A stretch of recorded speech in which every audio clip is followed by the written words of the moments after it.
Oh, you got some. Did you get chocolate stains on my mic?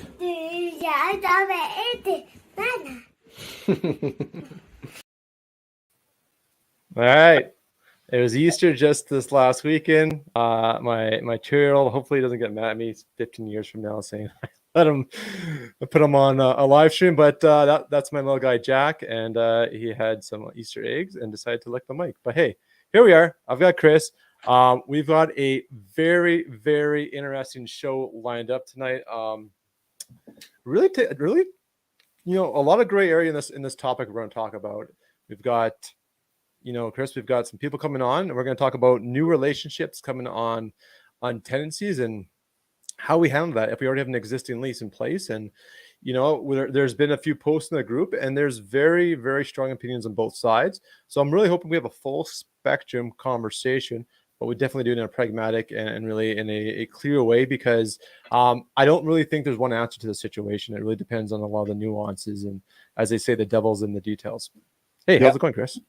Yeah. Hi, Mac. Yeah, I'm here too.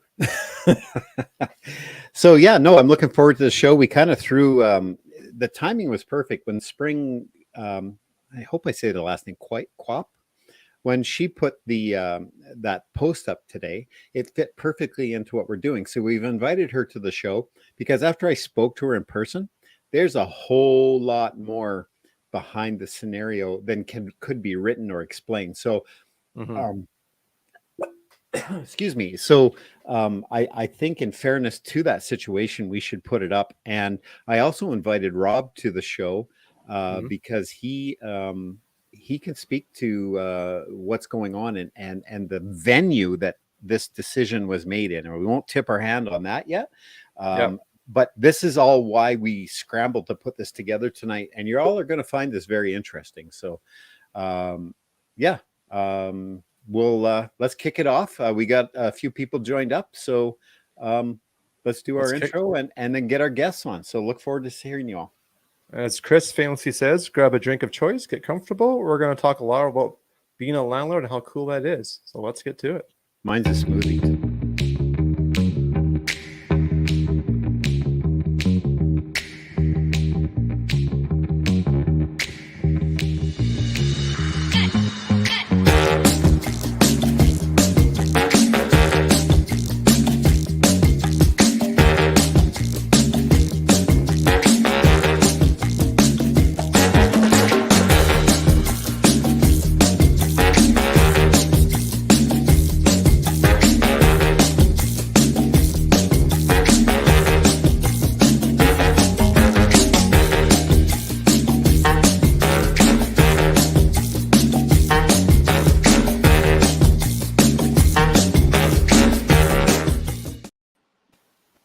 Update that video to 8 o'clock.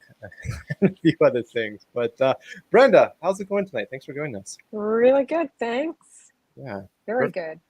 And just, I know you're enjoying some warm weather. Do you want to tell the Yes, I'm in Phoenix, and I'm going home tomorrow. I'm very sad because I hear it's snowing, or it has been snowing.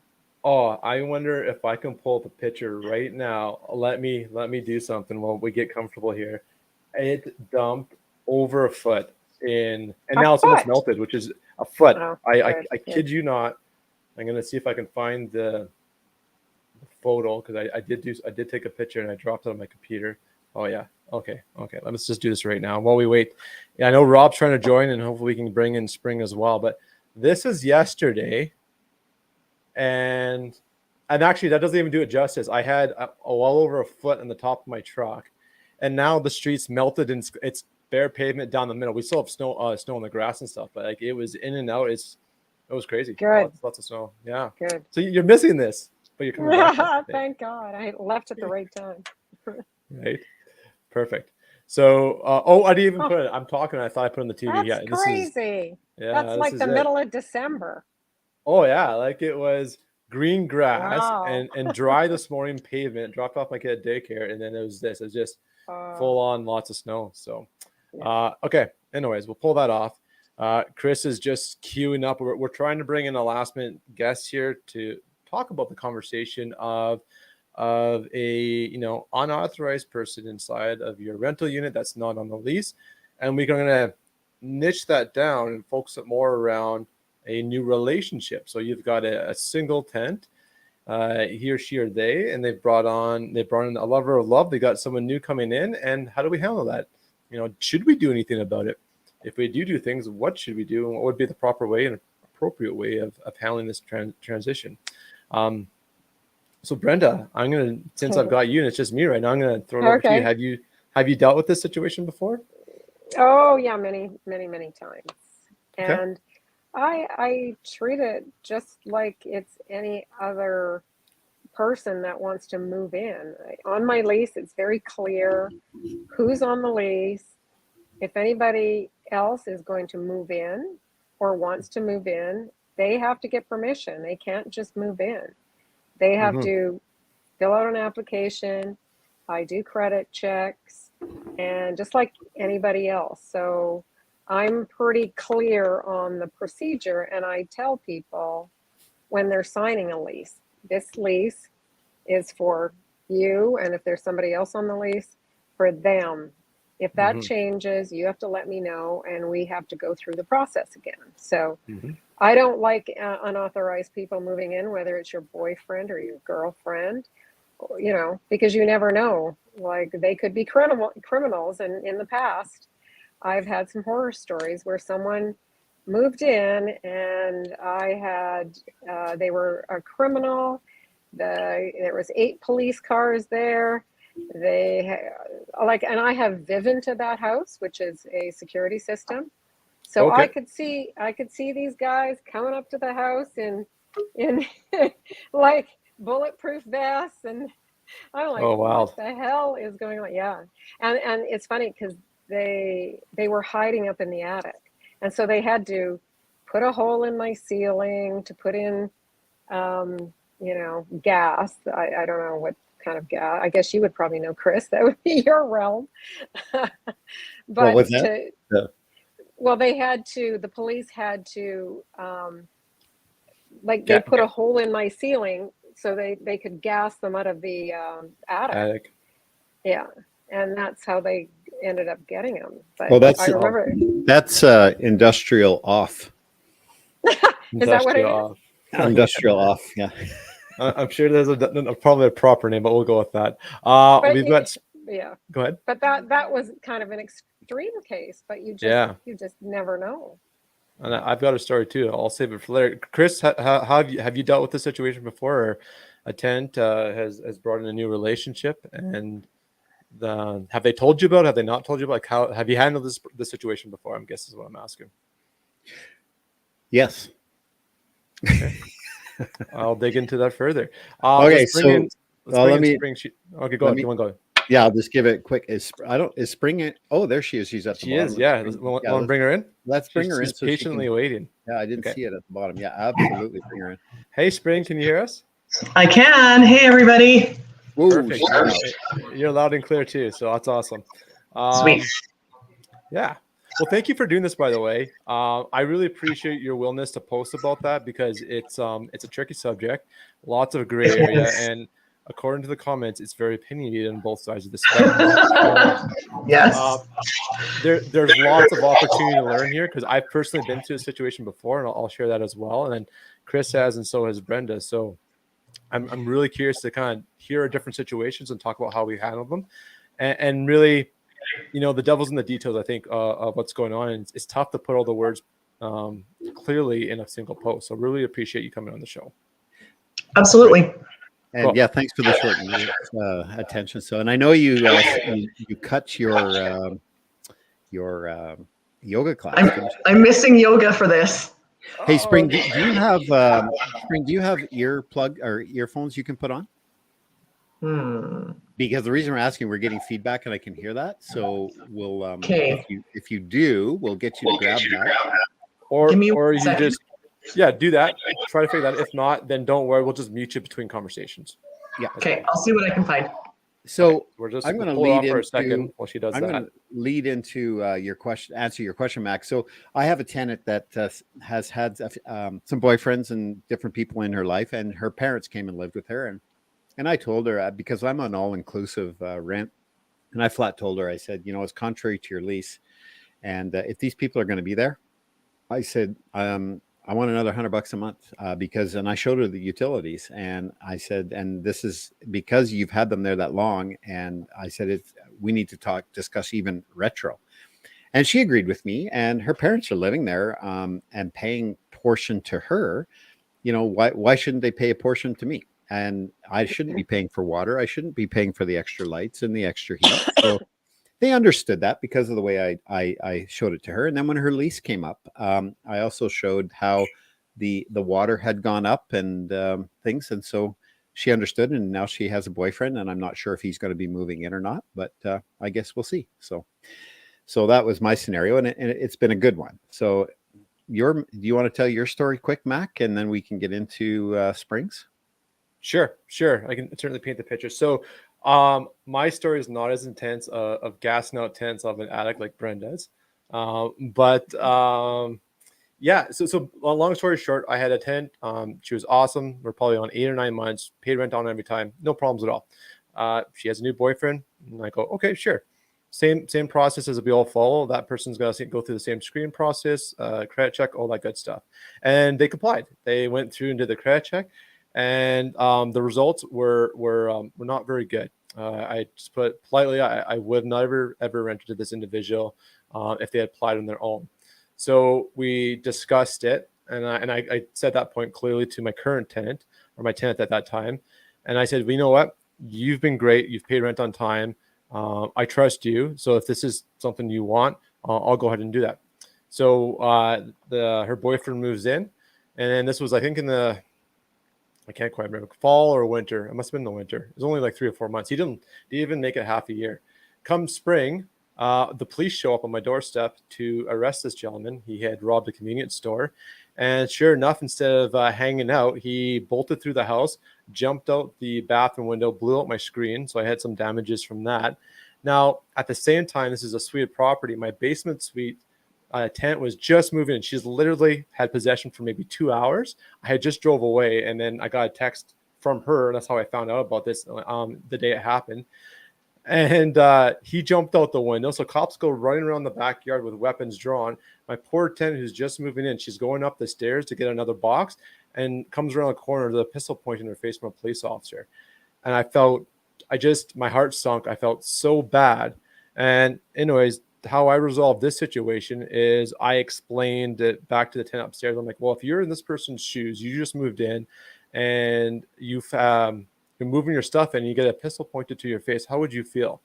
And we went and had that conversation. And anyways, the result was I convinced them to move out within 6 weeks. So I didn't go through the official RTDRS process. It was just a conversation, and they agreed and they did move out. So I'm very appreciative of that. Chris, you're on mute. Oh, there we go. Got it. So technology. So listen, I got Rob Bonin on the phone with me here. Okay, perfect. And I'm going to hold my phone because he is on a phone. He can't get enough data going to join us tonight through mobile. Yeah, but I have Rob. Rob, can you just give us a quick hello and make sure we can hear you through my mic? Sure, you'll have to let me know if I can be heard or not. So you can hear him? I can hear him. Yeah. Okay, great. So Rob, I know you're going to miss out on Spring's story here, but I'll just kind of reiterate what she's saying. And then the part I want to talk to you about, Rob, and bring you up to speed is on the decision that came from Spring's court situation. So if you want to mute and listen to her explanation, I'm going to bring her in, and then I'll ask you some questions later. But I know you can watch the show, I think, but you get a bunch of feedback. So we'll go with that. So okay, thanks, Rob. All right. Sorry about that, guys. My headphones are not logging. They're not connecting, right? So sorry about that. We'll make it work. That's totally fine. So yeah, I guess, do you want to just kind of start? You'd had 2 posts on this string, one back from, I think it was the end of March, which actually where I got the idea for this show. So thank you for that. You want to just kind of paint the picture how you got there and just the steps that you took? Yeah, of course. So long-term tenant of mine, she's been there about 7 years, calls me and says, hey, I've got this boyfriend that I would like to move in. How would you feel about that? And I said, I'm open to it as long as he completes the application, goes through the whole process. She does let me know at this time that he's had some challenges with his credit and that it might not be stellar. And so I said, my belief is I'm looking at the history of the credit. So if there's some blips, I get that. But if there's a long-term history, that's where I get concerned. And so my application also asks specifically about, do you consent to a credit check? Yes, was circled on the completed application. Do you consent to a criminal check? Yes, was circled on the application. So I start processing the application. He's previously a homeowner, so doesn't have a landlord reference. It takes me a while to get a hold of his work reference. And I actually ended up talking to, he had transitioned jobs in between. And so I talked to his new employer. Once I finished that, moved on to the credit part, which he was not, wouldn't complete. There were several texts, there was in-person conversations, and he just said, I'm not doing this. After the in-person conversation, I felt like I left the conversation thinking, okay, I've answered his questions. He's okay with this. He understands why this is important to me. But it still didn't get done. So I issued the 14-day notice to vacate. Within that 14 days, he sent back, what is it called? A notice of objection. And after I received the notice of objection, I filed and served the application that we heard today. So question, right. and that was provincially, not through RTDRS. That's right. No, Is there a reason you went to the provincial side or over RTDRS? I'm just kind of curious if there's a choice on that matter. Yeah, so a couple of reasons. One is I am in Southern Alberta. So the RTRDS, I know during COVID you could go online, but it's so backed up right now that provincial court was faster. Okay. And sorry, Chris, you're going to say something there too? Yeah, if you don't mind, I'll just, because I've already spoke to Spring offline, if I can just for sure kind of lead her through this here. So Spring, you've given him the objection. So your next step was to file, and you've chosen to use provincial court. Is that something that's successful for you over the RTDRS? Sorry, I'm doing it too. That's okay. I was trying to unmute myself at the same time. Yeah. I haven't had to do anything in quite a while. But in the past, provincial court, I've never had any issues with. I've always gotten close to what I needed, if not exactly what I was asking for. So this is the first time that I've ever been really taken aback with the judgment. Oh, cool. I just got a flash up and I want to double check. Rob, it says you're in the stream. Can you hear us or reply? And he's muted there, Matt. Yeah, I can't unmute him. He's got to do it himself. Rob, you'll have to unmute yourself. But say hi when you show up. Okay. Anyway, you can just say hi, Rob, if you do end up joining. Okay. So sorry, Spring. I just saw Rob's face flash into our back room here, so we're having trouble getting him to join. Anyhow, regardless, so you've gone to provincial court, and that's been a success for you. Have you ever used the RTDRS? Once, actually. Rob helped me with a case last year. Right. Great. So, okay. So now this person has objected, you've filed, you've served your documents, you go to court. So tell me how court went for you and what transpired in there. And go ahead. Honestly, it was a disaster. Like I said everything that I had to say, and maybe this is just me because it's against me, but I felt like the judge had her mind made up beforehand, just with the questions that she asked. That was how it felt. And maybe if you ask me again in a couple of days, I'll reflect on it a little more and feel differently, but that's what it feels like right now. She genuinely believed that me asking for single keys specifically was not appropriate. She felt like I should have something in my lease about asking for a credit check. It just really felt like I pointed out to her in my lease where it says nobody can move in without my written permission. The tenant said that I agreed verbally that he could move in, and I said I did not agree to that. I agreed verbally that I would process the application and then make a decision. But she believed that he was given verbal permission to move in and was allowed to move in. Wow. And so what was her reference point when she said that you had to have any lease? Did you say, well, it's in my application that I can do these checks? I did say that, and I said, like, he circled yes, that he understood this, and she said you should have accepted the Credit Karma credit check that he said he offered. He didn't offer it to me, but that was what their side of the story was, and she said, well, you should have accepted that. Well, this is a great segue too, going back to one of Mackenzie's videos way back about finding great tenants. One of our very first YouTube videos, where he showed in the video how people can actually make up a fake Credit Karma, for that matter, just by using a PDF. And I personally, I have Credit Karma just because it was free to join, and I also have Equifax, all for myself. They're not the same. Equifax is the go-to, so is TransUnion, the go-to for any financial institutes. Credit Karma is just a nice to know. I don't rely on Credit Karma in any of my credit. If I'm looking at something, I'll look through my Equifax membership. So again, that's just something that I could address into court just because of my personal experience. So with you, did you address the whole Credit Karma thing? I did tell her that Credit Karma, to my knowledge, was not the same depth of information as what Single Key provided. And she still maintained that I should have been willing to accept Credit Karma. Right. So now the next things that happen, you made reference to a section of the act because she didn't feel that you could ask him to leave. Is that correct? Yeah. Okay, so what section did you refer to that you felt gave you authority to have him not enter your property? I don't remember the number offhand. I'm sorry. I'll pull it up. You guys keep the conversation going. Yeah, because I remember we talked about it earlier today. You rattled it off then, so sorry to put you on the spot. No, that's okay. I have a printed copy of the RTA that I keep handy, so I could reference it.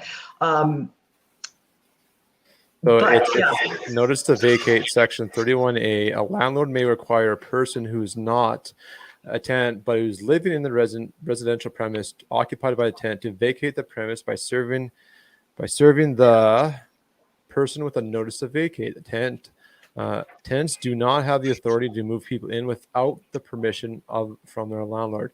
This is also stated in our lease. Those last two sentences are just my writing. I realized after I read that. Yeah. So let's bring you in, Brenda. You haven't said anything for a bit. Just from what you've heard so far, what's your take, or do you got questions, or do you want to add to something? Well, what I would say, because even some of the RTDRS hearings I've gone to, they're not necessarily about this, but recently I had one on damages, and I had the kind of same feeling, like she was really on his side, even with all my evidence. And sometimes I think it was like, no matter what I was doing or saying, it didn't seem to matter, right? He had a video, and video is not the same as photos, right? Videos, you can make videos, like you can scan a room. Oh yeah, this looks all nice. Like, she was basing her opinion off of a video. We're still going back to court on that one, but I just wanted to kind of speak to that part of, it sometimes depends on the person. Now, of course, provincial court is a little bit different. You think that they're going to look at the the RTA, and they're going to go with that. No matter what you put in the lease, sometimes that's irrelevant. It's really what the rules are. Now, as far as I know, and I've been doing it for 40 years, I have never had a situation that I could not get a tenant out. But I never went to provincial court, so I can't really speak to that. But like, if they're not on my lease, they can't be there.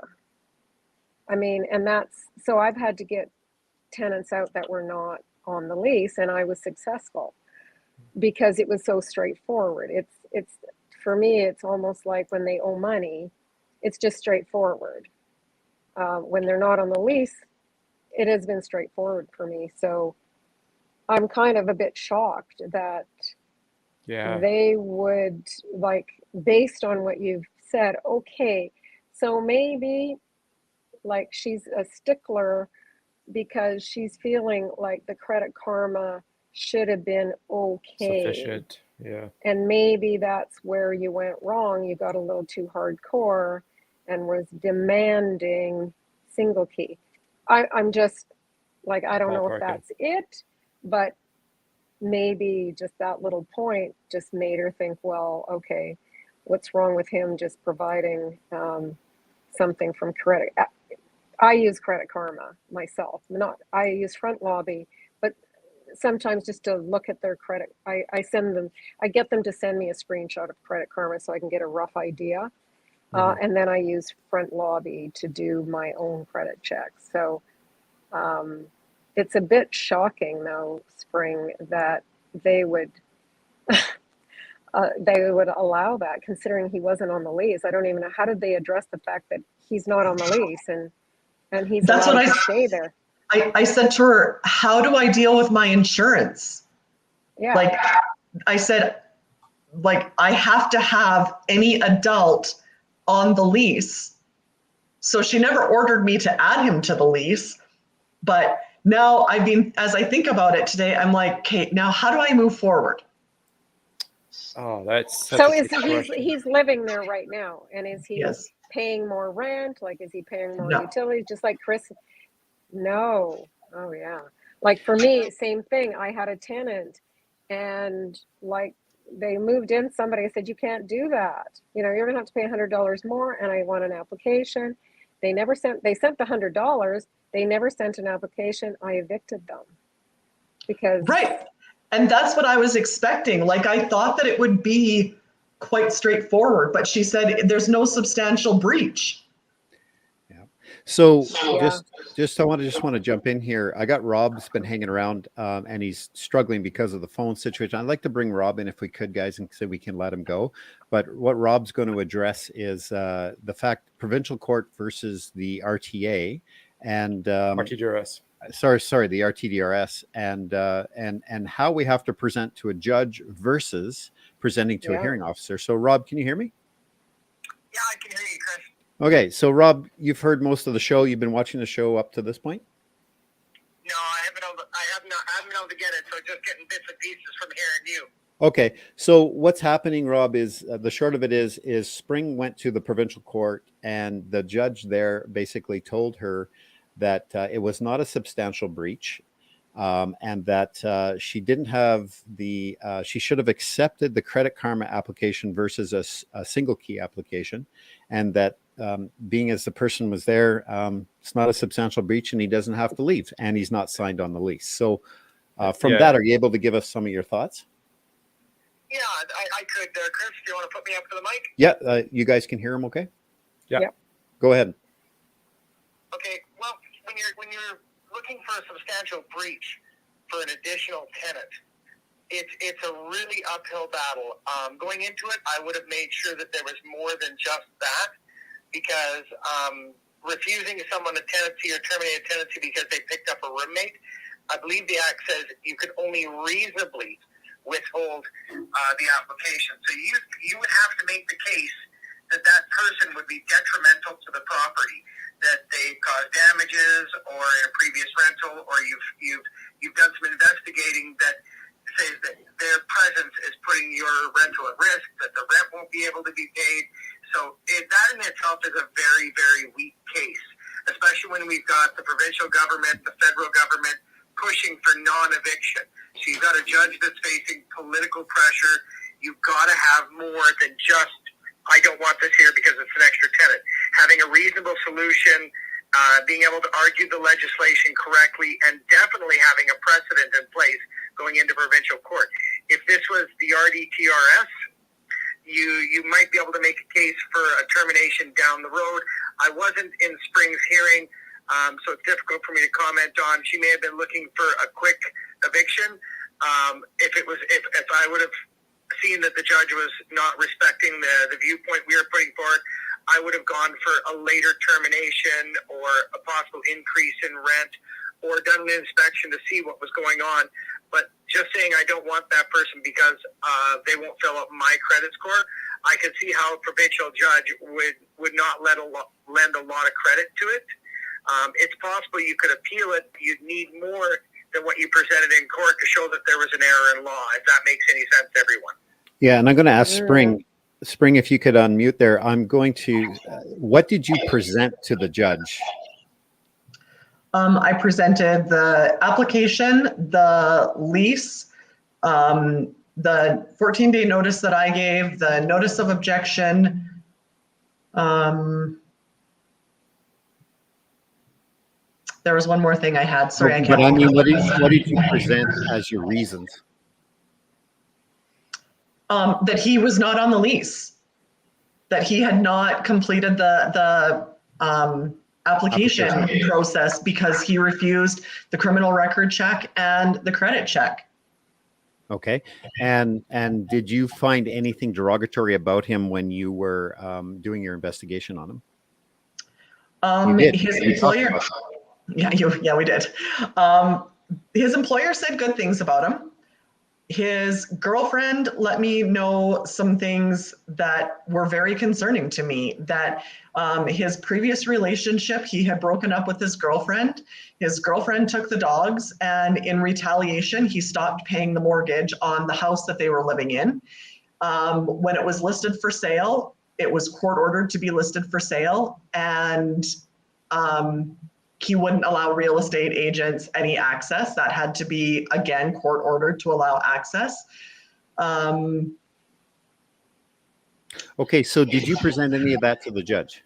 I didn't, because I honestly, I wasn't prepared. Like, I felt like those were things that were personal. Like, if I had realized that she was going to want to know parts of why I was saying no, then I would have. But I thought just because he's not on the lease, he can't stay there. Like, it's in black and white. It says that if a landlord can apply to have somebody who is not on the lease removed, and so that was what I took. So when the way that she was talking, it honestly caught me off guard, or I probably would have just presented some of those arguments. Okay, just mute yourself. I'm going to go back to Rob here. Rob, were you able to hear any of that with my speaker I put up? I did hear that. I think the biggest concerns, and in RTDRS hearing, the hearing officer may have walked through a little better, but being that it's a provincial judge in a small town, chances are that judge doesn't live there. He had to travel for this case. He's not going to give a lot of leeway on presenting evidence. Listening to what Spring said, if there was some evidence to present, everything she said was third party. My recommendation would have been having the realtor come out, like, find that realtor that said that this guy was causing difficulty showing, find the owner of the previous property to explain their battles with the individual. It's on her to make the burden of proof that this guy's bad to the property. Everything that I heard, if I was sitting in the judge's shoes, is third party, which isn't evidence, it's only hearsay. Now, in an RTDRS hearing, they may put a little bit of weight on hearsay, which I've seen them do, and I don't like it, but it happens.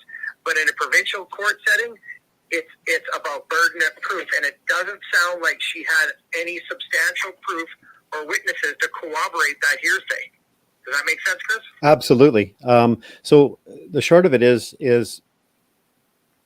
I kind of like Rob's got the experience, and I have some background because I used to put cases together, being with a policing background, and you have to bring in the big picture to get what you want. And you think, well, I should be able to just say this, or I should be able just to say that. But you can't because it's third party. And that's hearsay. It doesn't hold any weight. And that person who provided you the evidence is your witness. Bring them in, because now they can be cross-examined, and who knows what more great things come up. Because that was the tenant, though, right? That was the tenant. She would not be more. Yeah, but you can bring her in. There's no. There. Absolutely, you can bring her in. Yeah. There is no. Would she cooperate though? Like, why would she go into court to basically bash her boyfriend? Opposite of what she's trying to achieve of bringing this person into the rental property. So why would she go to court? Well, you know what? I'm going to say this is she doesn't have a choice to go to court if you subpoena her. Oh. Now, again, your relationship with her, that's what you have to do, the balance. So at the end of the day, is he refusing to sign your lease, Spring? I haven't offered to add him to my lease because I think he's going to be really problematic. But now I'm debating, do I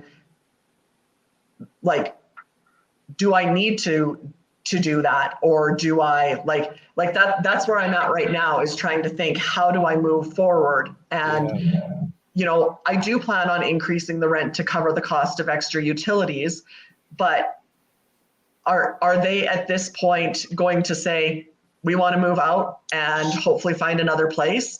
Or are they going to say, well, the judge sided with us, so really we can do what we want now? Yeah, that's you know what? I'm just going to interject here. They can't do what they want. And Rob, did you hear any of that? Could you respond to it? Yeah, I did catch a bit of that, Chris, but I think it comes right down to experience. If it goes into a provincial courtroom, you have to have proof.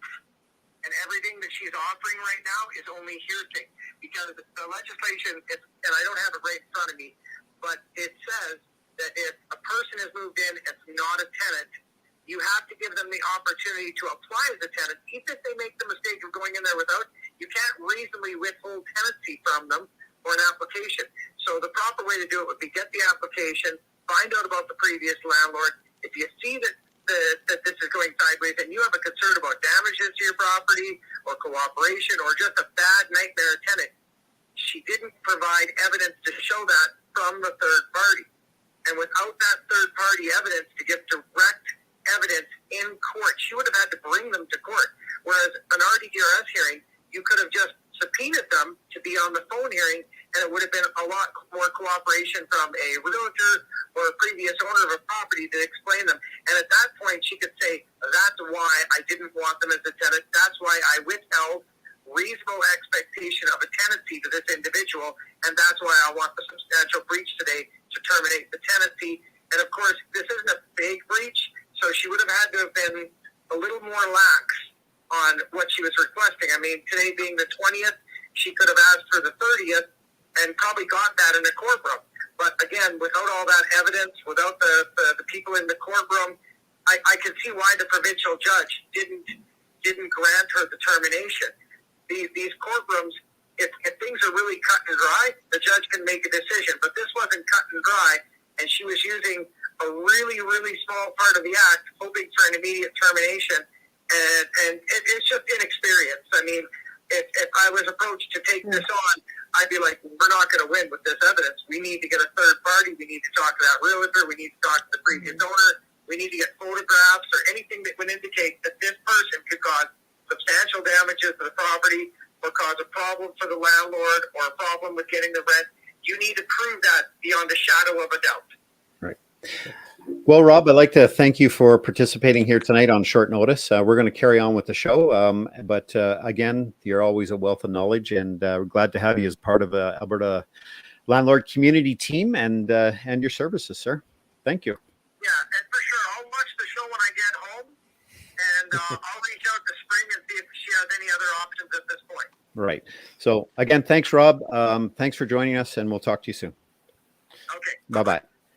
So Mac, if you don't mind me just jumping in, I just want to summarize what Rob said there. So basically, is you very well, Spring, could have had a solid case, or you would have been on a preponderance of the evidence is what we have to do in civil court, versus beyond a reasonable doubt is criminal court. So preponderance means, think of it as a scale. Yeah, it's kind of going this way for you, so that's why you would win. But on a criminal level, it has to be this way. You know what? It has to be clear cut. So what Rob's saying is you probably had enough evidence, but it was how the package was put together. So now let's quickly talk about how to prepare yourself for this going forward. When is your lease come due on this place? This is a month to month, unfortunately. Ah, I know, Brenda's like, Spring. Nice. So I know. let's ask Spring. Like, what do you want to do now? Do you want to still pursue this, or do you want to just fix this going forward, and then we can try to help you brainstorm some solutions? Well, that's what I'm really not sure of. Part of it depends on what they do, if they want to stay or if they don't want to stay. If they don't want to stay, then, and they manage to find another place, then it's not really a huge issue. Yeah. And then I just take the lessons and learn from them. If they do want to stay, then I have to figure out how to navigate. Like, obviously, I'm still going to have to maintain a relationship with them. I need to figure out what a reasonable rent increase is. I need to, and do I add him to the lease or do I not? Like, which? Can I jump in here? Yeah.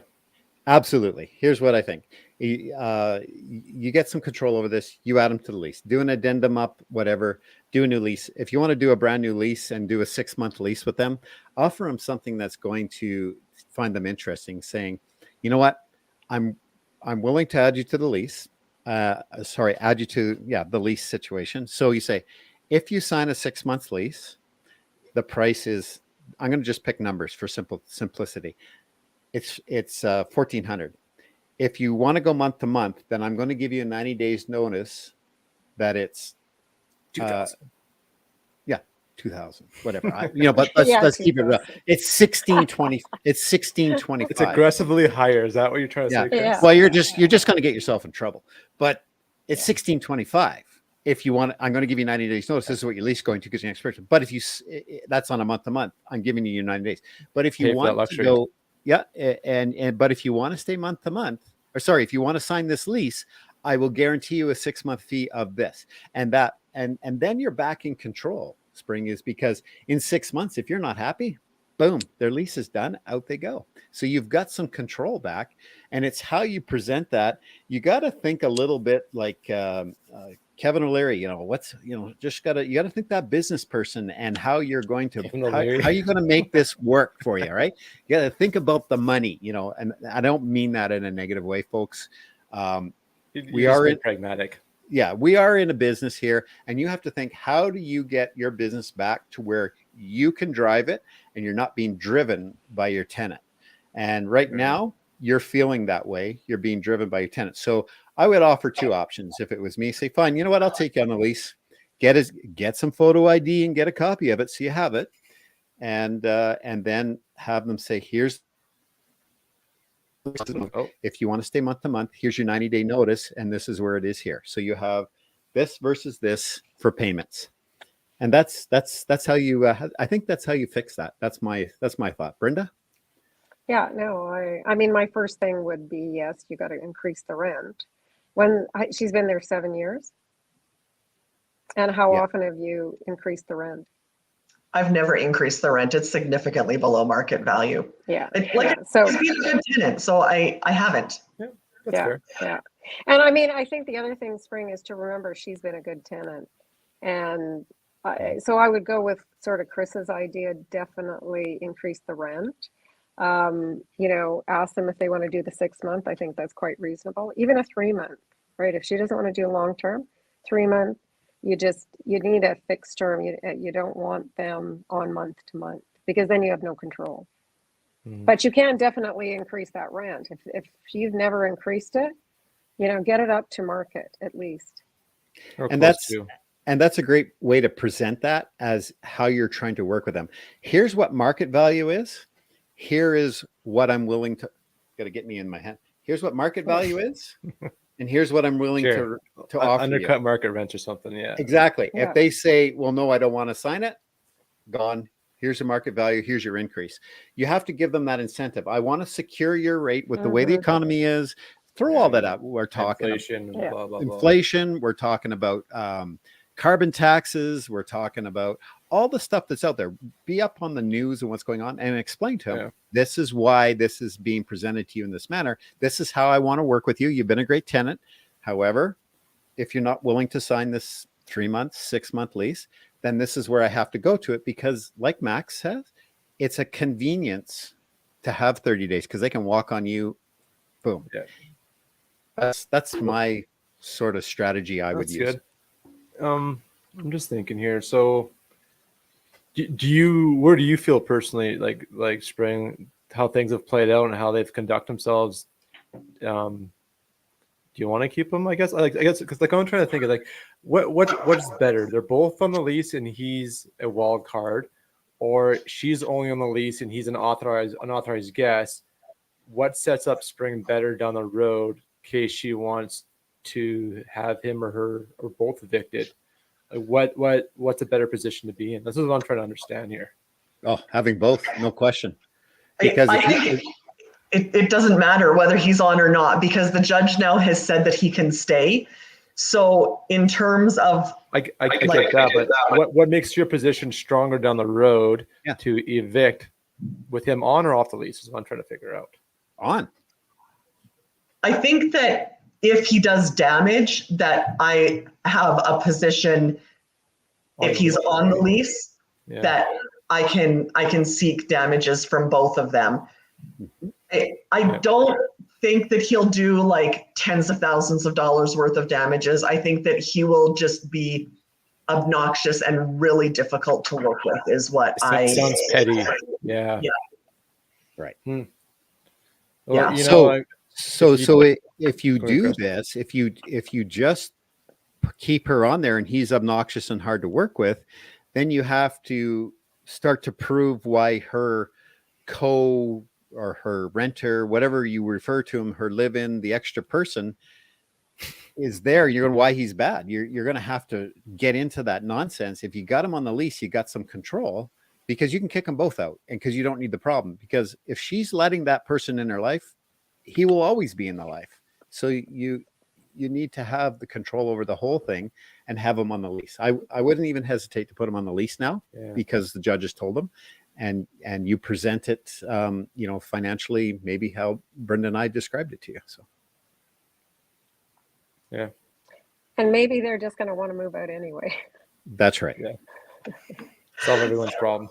There's still a small part of me that is hopeful that is the case, but just based on his personality, I think he's going to say, yeah, well, the judge said I can stay. So what are you going to do about it?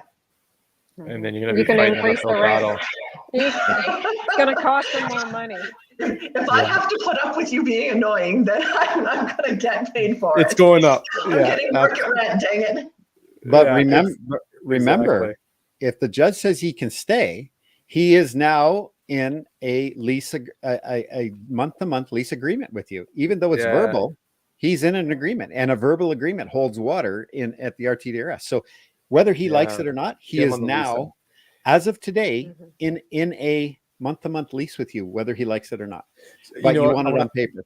I want to add on to that, Chris. You actually brought up a really good point. So and we've talked about this before on the show. If there's no lease in play, your lease is the RTA. That's what governs that. That's the lease now. And that's a lot more forgiving and open board than probably the lease that you have in place currently. So you'll have better rules and stuff in play if you get that person on the lease. So actually, I think that is really the best move, like you said, Chris. So because then you can hold them. There's more opportunities for substantial breach of the lease, because you can enforce more rules on your lease than what's in the RTA. Like that's keeping the property clean, picking up after the dog in the yard. These things aren't actually in the RTA, so you can't hold them accountable, but these are in most people's leases. Well, Mac, you know what? I like when we're on the shows because we can have a little bit of a debate. But if you go to section 21, they're not proper care. You go to section 21. Sure. They're not proper care. So if your yard's full of dog manure and the lawn's not being mowed and but not proper windows care are broken. Well, you know what? She's got a walk-in report from when that tenant came in, and now the house is being damaged. The lady's there. Now your house is being damaged since this new guy's come in. You have a base to walk from. And this is what Rob and I are trying to tell you guys is you start gathering all this information and it all slowly builds into a snowball that you can throw at them. And that's what you try to do. Okay. Well, there's lots of snow outside, so that's aptly. There you go. That's a timely metaphor. So, okay. Well, Spring, is there anything else you want to add in? Like any other last thoughts here? We can let you go. We only have 9 minutes left too, but just thought you want to fill any gaps that you've foreseen that we've missed. No, I just want to say thanks so much for this group. You guys just, I joke that this is one of the groups that I keep Facebook for. It's one of about 3 groups that I'm a part of that if it wasn't for one of these groups, Facebook would be gone because there's just too much drama on it. But this group is so educational and just gives out so much information, and it's really, you guys do such a good job. I love it. Thank you. Awesome. I'm trying to cry here, but cool. We appreciate that. It's fun. It's You want me to run and grab your Kleenex, bud? Yeah, I'm feeling good right now. I do want to put a little something out for Spring. And folks, we're a community, and I want you to think about this is I've read a lot of what Spring or what she wrote and a lot of the comments, and that's what spurred us to bring her in tonight.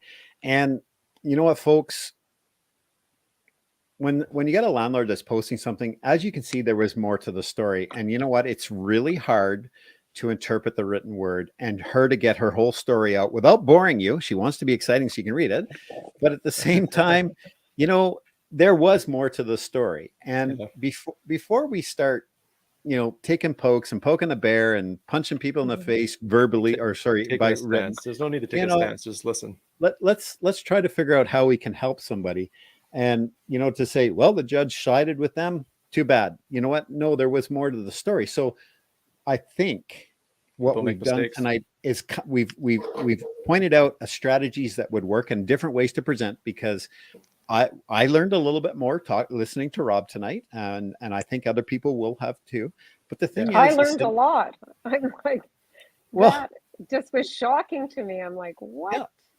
So the biggest takeaway. I'm sorry, and I'm going to throw it back to you, Chris. I know you got one, but it was like this. To exit someone that's not authorized on a lease, or they're not an unauthorized guest, is a lot more difficult than just going in and be like, the rules are black and white. I don't approve. Out. It's not like that now. So to really build that case you talked about, Chris. Yeah. And so at the end of the day, I want to go back to what was written on that post. And I'm encouraging you all, hopefully some people like this, is to govern your comments and responses to a post in a more helpful and strategic way to fix the problem. And I think tonight, after hearing more Spring's story, you maybe have a different look on this.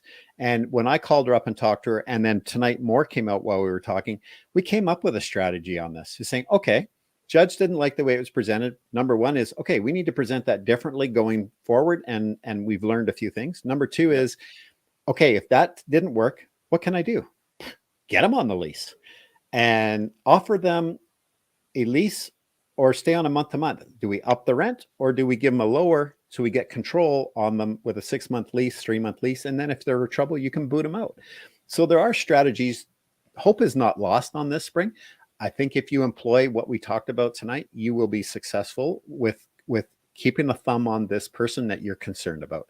And always, and we've talked about it on this show, and the Ontario guys give us the gears when we're on their show, but we always like to do leases. It gives you control to get them out. Yeah. when they're a problem. Well, keep us posted as this progresses. I'd love to where you end up and down the road and eventually. So, yeah. Well, we got you 5 minutes away from your 9 o'clock yoga class. Can you still make it there, Spring?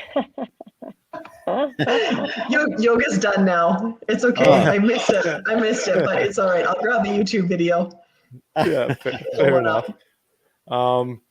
Okay, well, Christine jumped in at the very beginning of the show. Here's what she said: I have an unauthorized tenant, the guy's brother. So I'll try painting a little bit of the backstory. And if Christine, hopefully you're still on the show, and you can start. We're going to let Spring go, I think, Mac. Or you want to get going, Spring? Yeah, you're more than feel that you can hang out if you want, Spring, and answer some questions, or if you want to take off, we really appreciate your time. So it's up to you. No, I'm happy to sit and watch. Okay, great. Let's do it then. Thank Perfect. So continue on. So Christine, she investor out of BC, I think out by Langley, but she's in southern Alberta down in Lethbridge right now. She just took over a fourplex or one or two fourplexes. Anyways, she's assumed new tenants, and so this is not from her picking or choosing. She's okay. She posted about it. Probably in the Facebook group, not in the chat here. Okay, shoot. I did see that now. Okay, well, so she's new property. She's adopting or accepting new tenants, and she's got an unauthorized tenant again, the guy's brother. So I guess we kind of already talked about this on the show. This is that building that case of evidence, and as Rob put it, are they a threat to the financial well-being of your property? I mean, will they not pay rent, or are they going to damage the property, or are they going to break any other rules that are, depending on the type of individual they are, I guess. Here they are. Oh, yeah.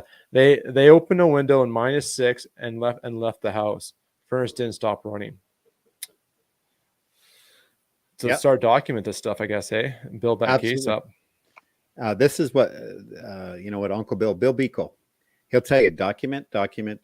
These are the things you start to write down, and you go from there. And they smoked and had to what? I had to refund $315. You had to give them back money, or I guess we'll have to get you to elaborate on that. Yeah, if you would.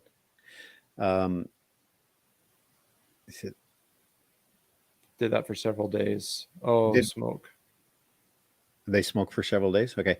Anyway, I think Christine, in our chat tonight with Spring, is you've inherited a problem. Start documenting and approach them. Try to get them onto a lease. Maybe the lease is coming up. Yeah, so I get this now. So it's a suite property. Because of the behavior of the tenant upstairs, she had to give a $315 refund to the tenant, another tenant downstairs. Boom. Section 21, interfering with the rights of other tenants. So you know what? You're building a case right away. These are the things that are popping into my head. So start building that case. Call me up, Christine, and I'll see what we can put together, and maybe Rob can do something with you and get them out. Sounds like it's a small snowball, but it'll get nice and big. You can pick it up and launch it at them. So, okay, yeah, and I think she's the. Okay. And I think you started Kristen, now we talked about it. I think you did actually start an eviction or a hearing case on this for us. But yeah, it's fine. It's fine in a bunch. And you know what? The other tip too is instead of going into hearing with a single reason why you want them out, you want to collect the 5 or 6 reasons that they've objected on. In case the one reason you came on doesn't have a leg to stand on and they throw it out, you got the other 4 reasons to go in without restarting the whole process again. Push back another 5 or 6 weeks depending when they're booking hearings right now. Christine, before you give that eviction tomorrow, she just says she's going to serve an eviction tomorrow. Make sure you list what sections. So go through section 21. They're in violation of A, C, D, E. You know what I mean? You have to have more than one. If it's just a financial, they haven't paid rent and they pay it, then it's no good anymore. And I have one like that right now where the guy is only ever given an eviction for unpaid rent, and then they pay it within 14 days. And oddly enough, what's the tenant quote? If I pay it in the 14 days, I don't have to leave. and he knows the system. So once I got involved, I started listing off all the other. He's interfered with the landlord's right by not allowing the realtor to show it. He's been abusive to the realtor. He hasn't paid the rent and he hasn't paid the utilities. So there's more to this. And now the owner is realizing that, oh, I didn't know I could do all those. Well, that's the only way you're going to get an eviction to stick if you don't start adding a whole bunch of things and you just make it a financial thing. Absolutely. I'm just curious. I was going to ask you, Brenda, near the end of the show. I'm going to ask you right now. So, did you have to evict those tenants when the police cut the hole in the roof to gas them out of your attic, or did they just leave, or did the police carry them out and you just put new people in? How did that end? Yeah. That's basically what happened. Is that tenant there he subleased it because he had to go away, and he only had a month left on his lease, or 2 months. And I'm like, oh. Well, you could have just talked to me and I could have, shortened up your lease. I mean, I got them out because those guys ended up in jail. Like it was bad. It was very bad. Yeah, That's wild. they were, like if you're going to gas somebody out of there, no kidding, right? It's pretty bad. And it was a guy and a girl. It was like two of them. And Bonnie and Clyde. And this was a suited property, so of course I had a tenant in the basement having to go through all that. Oh no! Like seriously, 8 police cars. Like they took it pretty serious. That's wild. Yeah. Well, Mac, we've hit the top of the hour here. Are we? I don't know. I really enjoyed this show tonight, and talk. If you guys take any takeaways from this, anybody watching is about gathering the facts and not being quick to pull the trigger if you only have half a round loaded in your pistol, so to speak. You know what I learned from, like, I probably would have done the same thing as Spring if I went to that point. If I wanted them out, I didn't want to really air their dirty laundry about the other stuff she learned through the other tenant. I would have brought those facts in, but obviously knowing that kind of the political environment right now, this is provincial versus RTDRS, the need to provide maybe more than a few reasons to have an unauthorized person removed. So I would have thought, honestly, when Spring told the story, I just thought, go in, follow the process. And what I think the little frustration part too, just from kind of hearing it, was the judge said that she verbally agreed to something, and when Spring is clearly saying, no, I didn't agree to that. My lease, I have a documented lease. The documentation says there needs to be written approval, and yet that kind of came out differently through that hearing process, which is interesting. So this sounds funny, but you have to remember that the judge is taking in a whole bunch of information and trying to put it all together in their head. They're taking notes, and stuff gets overlooked, and not intentionally. It's just because there's so much there. If you were to say to the judge, I think you may respectfully, ma'am or sir, if you could refer back to this, my lease specifically says it has to be in writing. They go, oh, yes, of course. I recall that now. So you do have to, in a conversation, like having a conversation with Macra, he's got to remind me of everything we've talked about last week, and I forget. Well, and this is the other thing too, is having the same thing written down or in context in 2 and 3 different places, like layering that evidence. Like, I told you on a phone call, I told you over text, I told you over email, and it's also written in the lease that written permission is required to proceed or whatever, right? So yeah. There you go. Yeah. Okay. I was just reading. Oh, that Christine's got some more stuff. So let's give Christine a call after the show here and have a chat there and help out. And again, Spring, thank you so much for hopping the show and really taking the time to share your side of the story, because it's takes a little courage to hop on here and really put yourself out there. So we appreciate it. Yep. And You're so welcome. The only other thing I was going to add that I would have done differently is after that phone call where the tenant asked me about having her boyfriend move in, I would have followed up with an email. So I had that written evidence saying I did not approve that he move in. Yeah. I think if I would have done, like, if I would have had an email trail, I think that would have been stronger for me too. Right. Totally. That's a good observation. Appreciate that. Yeah. Well, folks, thanks for joining us tonight. And just a reminder, kinder, gentler approach to things together to run some businesses here, and let's not be quick to eat our own here. And there was more to Spring's story than we realized, and try to be kind and helpful versus judgmental, because that's not good always. I gave you a hug, but it's kind of tough right now, Chris. Yeah. You just feel like you need a big hug. I'll get it from Brenda later. Anyway, Okay. stick around, folks. Stick around after we hit the close here. Brenda and Spring, just stay on, and we'll chat behind the curtain. Okay. Thanks, Mac. What's your closer? The only. This is the Alberta Landlord Shoptalk show, where we're very cool. We talk all things landlord in Alberta because we're excited about that topic. There you go. Take care, everybody. Good night. Take care.